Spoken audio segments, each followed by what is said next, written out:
All right. If you're following along in the program online or just in the room or whatever, we are skipping one because the next presenter let us know that they had a bit of an emergency. So we are moving on to the next presentation, which is June. Woo! Okay, and it should be backwards, laser pointer. Yep. Good afternoon, everyone. Try and get as close to the mic as you can. Yep. Good afternoon, everyone. Today, I am presenting on immigration court backlog and judicial reform. As we know, immigration in this country is in a big mess, and it's such a massive problem. So I focused on the courts and the backlog of paperwork as affecting due process the most, and how we could effectively try to address this situation. So just going forward to the scope of the crisis, as of 2025, the US immigration court system faces over 4.1 million pending cases, with average case resolution times exceeding 900 days. Now, if you can calculate 900 days, that's what, 3 years, a little over 3 years.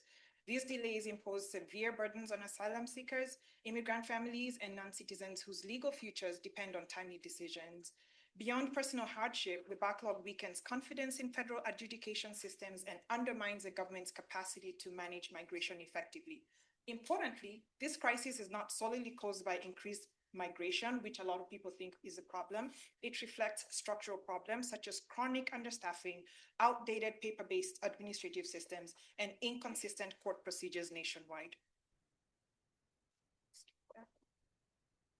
So to give a little bit of a background on where this issue kind of emanated from, we have the original case. There's a case called Fong Yuetin. This was in 1893. The Supreme Court ruled that deportation proceedings are civil and not criminal. So this distinction denied immigrants many constitutional protections afforded in criminal courts and entrenched the plenary power doctrine, which granted Congress and the executive branch broad authority over immigration with limited judicial oversight. This historical framework still shapes immigration law today. The Immigration and Nationality Act of 1952 specifically, there've been a few before that. It's also known as the McCarran-Walter Act, further institutionalized immigration adjudication with the executive branch by consolidating immigration authority under the United States Attorney General and the Department of Justice. This design meant that immigration judges became executive employees rather than independent Article 3 judges as in criminal cases and the regular judicial system is. As a result, immigration courts remain vulnerable to political shifts, uneven resource allocation, and fragmented procedural standards. The system was never built as a fully independent judicial branch, and this administrative structure contributes directly to today's operational inefficiencies. Looking at some data, if you can see this, this is quantitative data from the EOIR, which is the Executive Office for Immigration Review. It demonstrates a severe mismatch between caseload growth and judicial staffing. In 2018, there were approximately 768,000 pending cases with 338 immigration judges. By 2024, cases exceeded 3.5 million, while the number of judges only rose to about 734. So double that and then 5 times the cases. Although judge staffing increased, backlog growth far outpaced those gains. This means each immigration judge now manages thousands more cases than before, thus severely limiting their ability to adjudicate thoroughly and fairly. Now, I stopped my research in 2024 because that's the last data I could pull from the EOIR that was actually complete through the end of the year. The data reveals that hiring alone without broader structural reforms has been insufficient.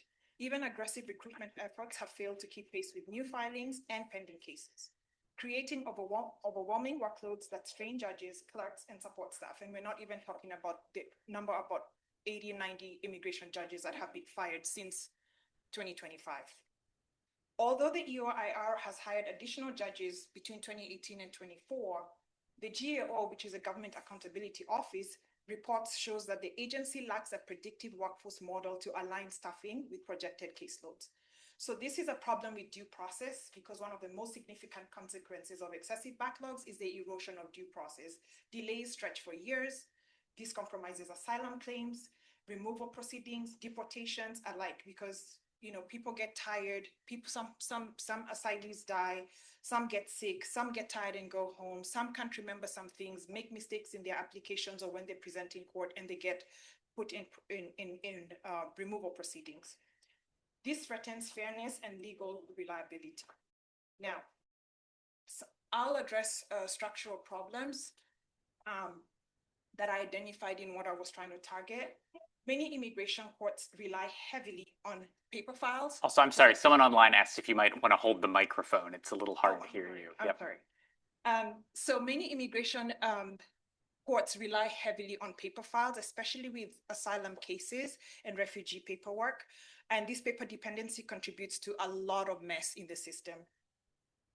Also, the lack of independence of the courts and being put under the DOJ, which is, and also being under the administrative and the legislative and executive branch of the government, gives them lack of independence to really adjudicate these cases in a fair manner.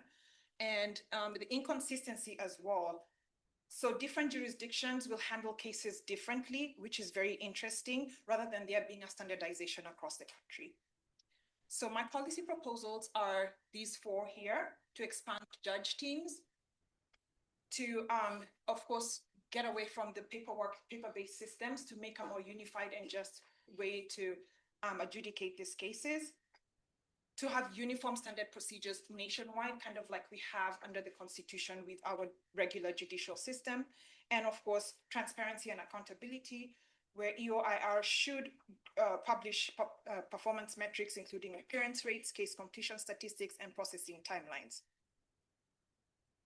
These reforms are operationally and politically feasible. Congressional appropriations can support staffing increases. DOJ pilot programs can test digital modernization, and procedural reforms fall within existing regulatory authority.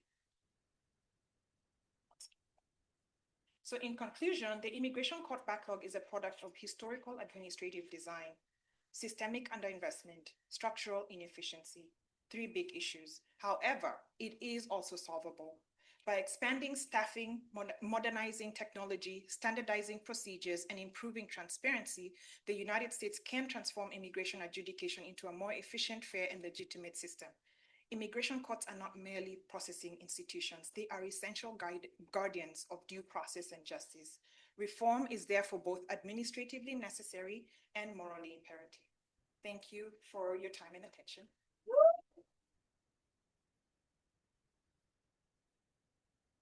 All right, thank you. Am I going to get in the waiver shot? Okay, great. Questions for June? Questions for June? Maybe you should come back next year as a judge. June, hi, thank you. Dima. Lovely. I think it's interesting that you think that there's room for political reform, because I think 6 months ago I would say no.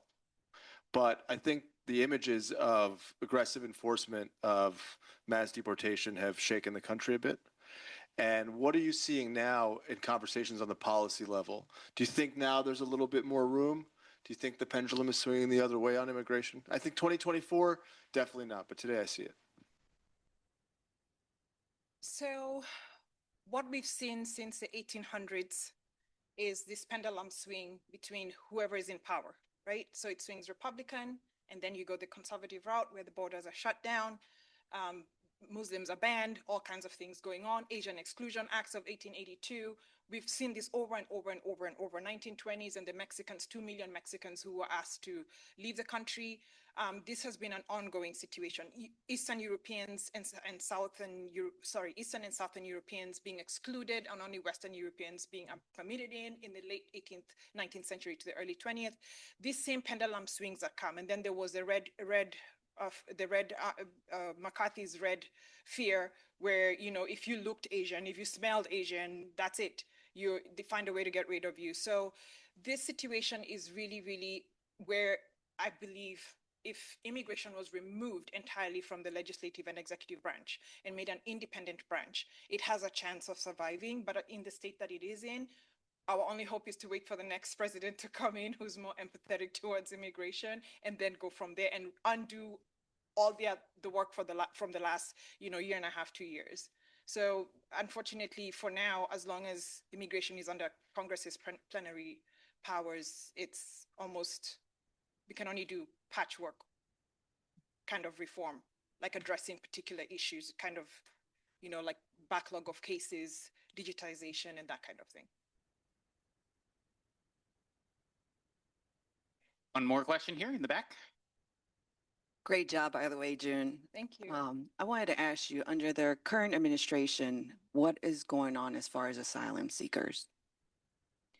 So he has put on hold all asylum applications that were put in.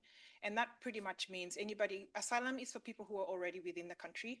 And then they applied for a stay, for safety in this country, because they're fearing persecution, they're fearing all kinds of things. It could be religious, it could be political, it could be gender, it could be any kind of fear. Now he has put a hold on all those applications. That means these people are in a limbo. Already they had to wait almost 5 to 7 years just for an asylum case to go through, to be approved or disapproved or whatever it is. They take a very long time because unlike regular marriage or other types of immigration, asylum is you can't track it online. It's just you file a paperwork, you don't know if you're getting it next month, next year, or the next 3 years. There's no sound, there's no way of knowing anything. And I have a few friends who are in that situation. And so it's even worse for those who are now in here and then the whole process has been suspended. So they're in a nightmare, they're in a statusless nightmare. Thank you very much.